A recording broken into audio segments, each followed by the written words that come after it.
Bonjour et bienvenue dans cette toute nouvelle vidéo pour les terminales spécialité mathématiques, mais également ceux qui font maths complémentaires.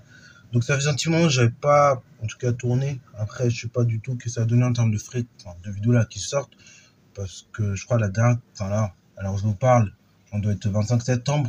La dernière vidéo qui est sortie, ça devait être vers 23, donc je sais pas du tout que ça a donné. En tout cas, alors je vous parle, on est 25, je sais pas quand elle sortira cette vidéo, parce que j'ai l'impression d'avoir fait un engrenage tel que je suis en retard, mais bon, c'est pas grave. Donc le but de la vidéo, très simple, c'est d'apprendre à déterminer une limite de fonction et plus précisément à gérer une forme indéterminée. Donc là, je vais vous montrer un deuxième cas possible, même si vous allez voir, c'est pas le seul cas possible, ok? On va voir. Mais les autres cas possibles, on va les étudier petit à petit en fait, ok? Parce que là, ça fait intervenir d'autres règles et d'autres propriétés que nous n'avons pas encore vues d'un chapitre, ok? Alors, tout d'abord, comme je vous l'ai dit, on va apprendre à gérer une forme indéterminée. Donc déjà, ça veut tout dire, c'est-à-dire que votre fonction, vous n'arriverez pas à déterminer la limite comme ça. Donc vous avez une fonction qui est définie sur l'ensemble des réels privés de 1. Voilà, pour tout x appartenant à R privé de 1, c'est comme ça qu'on lit cela. Et donc on veut déterminer deux limites, la limite de cette fonction lorsque x tend vers moins l'infini, et la limite de cette fonction lorsque x tend vers plus infini. Donc là, pareil, si vous êtes chaud, mettez la vidéo en pause, essayez de déterminer une limite, et puis ensuite on va tout simplement corriger. Sur ce donc, correction. Alors, pourquoi je dis qu'on est en train d'une forme indéterminée et qu'on va apprendre à gérer ce genre de forme d'indétermination? Dans la dernière vidéo, vous avez vu que normalement, quand on avait du plus infini moins l'infini, ce genre de détermination est un petit peu compliqué à gérer. Bon, là, c'est un peu le même principe. On va essayer de déterminer comme ça mentalement, juste par analyse d'expression à la limite de la fonction éventuelle. Donc là, j'ai du x carré moins 2. Donc globalement, ma limite ici, ce serait plus infini. J'ai du x moins 1. Bon, là, globalement, si je regarde, la limite, ça semblerait être plus infini. Mais regardez, ça fait donc plus infini sur plus infini. Forme indéterminée. On l'a dit dans la vidéo de cours là-dessus d'ailleurs. Mais pas que, en fait. Forme indéterminée parce que tout simplement, je sais pas quel infini tire le plus. Je sais pas si c'est là, cet infini qui est au numérateur qui va tirer le plus, ou si c'est infini qui est au dénominateur qui va tirer le plus. Et encore une fois, attention là, je vais insister, méfiez-vous des formes infinies sur infinies. Parce que parfois, vous pensez que la limite aura pour limite, la fonction aura pour limite plus infini, parce qu'on a du infini sur infini, mais c'est pas toujours le cas. Parfois, on peut avoir une limite qui est en moins l'infini, et parfois, on peut même avoir une limite en un réel. Je vais vous montrer le cas un peu plus de la vidéo si on a le temps. Bon, alors let's go, tout simplement. Tout d'abord, là, on va écrire l'expression de fonction un peu autrement. Alors, je vais l'écrire pour me l'approprier. F de x égale x carré moins 2. Et c'est pareil, dans vos copies, vous faites toujours ça. Vous copiez toujours l'énoncé, comme ça, au moins, vous êtes sûr de vous l'approprier. Parce qu'un bon moyen de se planter, c'est de ne pas copier l'énoncé et directement faire ce qu'on pense faire. Non, copiez l'énoncé, comme ça, vous l'appropriez. Et après, vous voyez ce que vous pouvez faire. Bon, et si ça ne va pas, après, c'est là on réfléchit un petit peu pour essayer de comprendre. Alors, j'ai x carré moins 2 sur x moins 1. Donc là, le principe, c'est le même que dans la précédente vidéo. C'est-à-dire, je vais factoriser. Et là où ça vous perturbe un peu, c'est que là, avec les sommes, c'était simple. Ok, là, comme c'est un quotient, en général, ça vous perturbe un peu plus le cerveau. Mais ça marche de la même manière. C'est-à-dire, je vais factoriser le numérateur par le terme de plus haut degré. Donc, le x de plus haut degré. Et après, je vais faire pareil. Ici, donc, je vais prendre le x au dénominateur, je vais factoriser par le terme, donc le x plus précisément, de plus haut degré. Donc là, le x de plus haut degré au numérateur du x carré moins 2, c'est x au carré. Donc ça fait x au carré facteur de 1 moins 2 sur x carré. Ok? Là, pareil, si vous n'êtes pas convaincu, vous redéveloppez. X carré fois 1, ça fait x carré. Et x carré multiplié par moins 2 sur x carré, ça fait moins 2. Ok, voilà. Donc du coup, on retrouve exactement la même forme qu'au numérateur. Alors pourquoi, quel intérêt de faire ça? Vous allez comprendre tout de suite pourquoi. Bien évidemment, parce qu'il y a un intérêt à le faire. Bon, là c'est pareil, x moins 1, je vais factoriser par x. Donc ça fait x facteur de 1 moins 1 sur x. Là, tout bêtement, comment on peut s'en sortir de ce genre de factorisation? Si vous avez un peu de mal, on peut l'écrire autrement. Allez, on va faire on va un peu développer. Donc ça fait f de x égale x carré sur, facteur de x carré sur x carré, moins, dans ce cas-là, x carré, moins donc 2, divisé par x au carré. Ok? Comme ça, ici, quand je vais redévelopper, ça va faire x carré. Ici, quand je vais développer, ça va me faire donc 2 sur x, ça fera moins 2 directement. Ok? Que je raccourcis un peu ici. Voilà. Et après, votre dénominateur, c'est pareil. Hein. Pour ceux qui ont un peu de mal, vous faites x sur facteur de x sur x moins 1 sur x. Après, on réduit un peu et ça nous donne cette forme-là. OK? Bon, alors après, on va simplifier à nouveau. Donc là, je pense que vous êtes en terminale. Donc, vous n'êtes pas censé savoir que ça fait x facteur de 1 moins 2x moins 2 sur x carré divisé par 1 moins 1 sur x. OK? Alors, pourquoi on arrive à ce résultat-là? On peut peut-être développer encore un peu. Donc, regardez, ça fait f de x égale la chose suivante. Donc, je vais écrire la même couleur pour que vous ne soyez pas perdu. Ça fait donc x carré que je peux décomposer en x fois x, multiplié par 1 moins 2 sur x carré, divisé par x sur 1 moins 1 sur x. Ok, je simplifie le x avec x qui est là. Ok, je multiplie par x, je divise par x, ça fait 1. Et après, il me reste x ici, facteur de tout ça. Et là, il me reste juste en fait. Ok, 1 moins 1 sur x. Ok, bon, j'ai fait plus gros. Maintenant, let's go, ça va être comme pour les suites. Là, c'est que du jeu, de l'analyse. On va pouvoir un petit peu mieux rouler. Vous allez voir pourquoi. Bon, déjà, limite, lorsque x tend vers tout simplement plus infini de x, ça fait x. Ok, là, on n'a pas besoin de réexpliquer pourquoi. Parce que, évidemment, plus vous allez prendre des valeurs de x de plus en plus élevées, et plus x va être de plus en plus élevé. Ça paraît logique, mais je préfère le dire. Ensuite, d'autre part, limite de 2 sur x au carré, donc on va bien écrire quand même limite lorsque x tend vers plus infini de 2 sur x au carré, ça fait donc on peut même écrire moins 2 sur x carré, ça fait la même chose, ça fait 0. Ok, ainsi par somme, limite lorsque x tend vers plus infini de tout ça, hein, donc 1 moins 2 sur x carré égale 1. Ok, là ça fait 0, ça fait 1 moins 0, donc ça fait 1. Et donc par produit,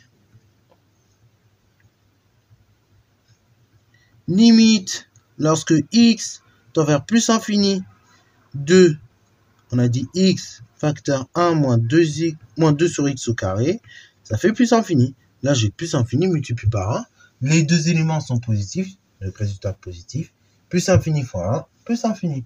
Et d'ailleurs oui, ça peut être marrant parfois, on peut se dire, dans ce cas je multiplie les nombres par l'infini. Bon, dans ce cas-là, si vous avez une limite en 3 et une limite en plus infini, vous faites 3 fois plus infini, ça fera 3 plus infini, bon, qu'on écrit communément plus infini, parce qu'en fait l'infini, ça se dénombre pas. Ok, c'est pas comme pi, c'est pas comme racine de 2, c'est pas comme des réels classiques. Voilà. Je pense que j'ai déjà dit plusieurs fois, mais je préfère vous le dire. Bon, deuxième cas, c'est la limite en moins l'infini. Alors ce coup-ci, on va un peu mieux faire les choses, regardez. Enfin, là donc c'est la limite du numérateur plutôt. On n'a même pas fini, regardez. On a juste déterminé la limite de ceci. Ensuite, allez, courage, on est ensemble. Limite, lorsque x tend vers plus infini de moins 1 sur x, c'est fait 0. Par somme,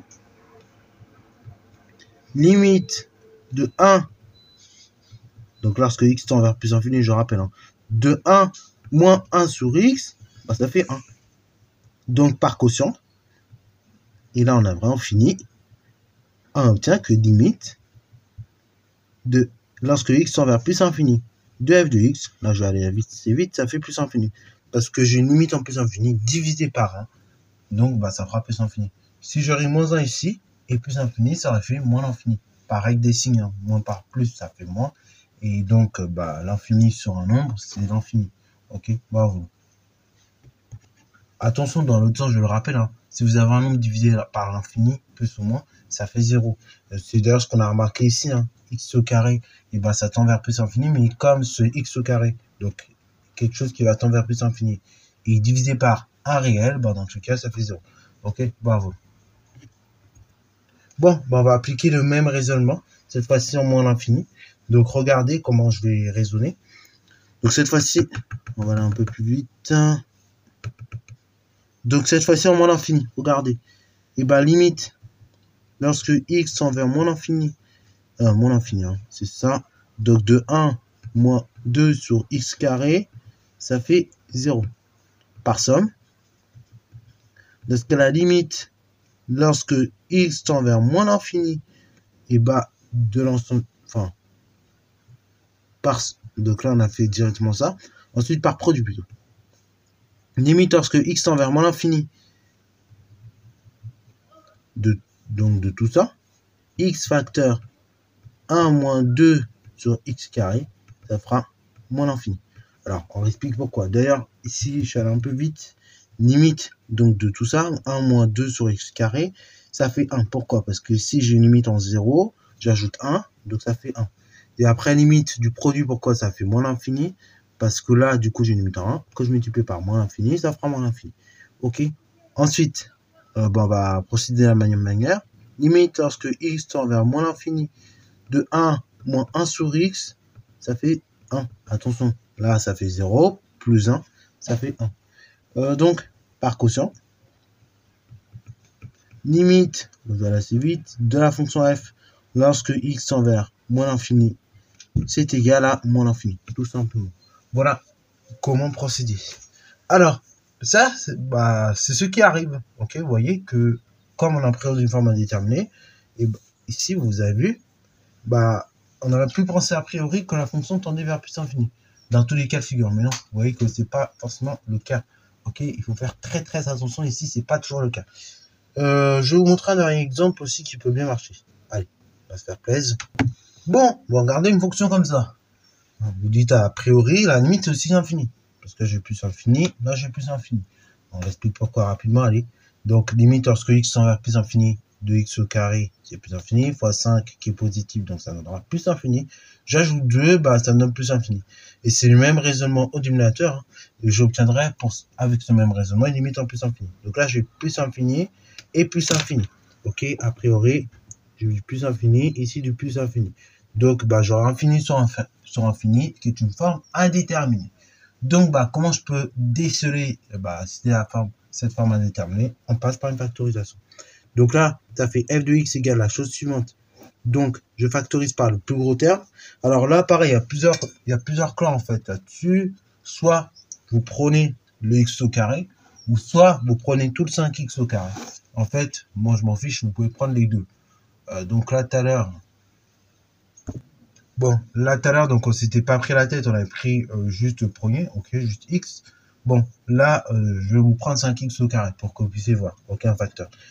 Donc 5x au carré, facteur de ce qui reste, donc 1 plus donc 2 divisé par 5x carré. Là, pareil, ça va vite ce genre de factorisation, une fois qu'on maîtrise, on peut vérifier. 5x au carré fois 1, 5x au carré. 5x au carré plus multiplié par 2 sur 5x au carré, ça c'est nul, donc ça fait plus 2. Nickel. Là, pareil, je factorise par 4x carré, donc tout dénominateur, donc ça fait 1 plus, pareil, 6 divisé par 4x carré. Ok. Donc là, en fait, quand on vous a dit, je crois en troisième ou quatrième, même avant, qu'on pouvait factoriser toujours avec un facteur commun, c'était un petit peu faux, en fait, on vous avait déjà un petit peu menti, mais c'est pour que vous puissiez retenir les choses. Bon, regardez. Maintenant, on va faire un petit travail de simplification. Là, regardez. Vous avez les yeux ouverts. X carré. Ça simplifie. Donc, il nous reste quoi?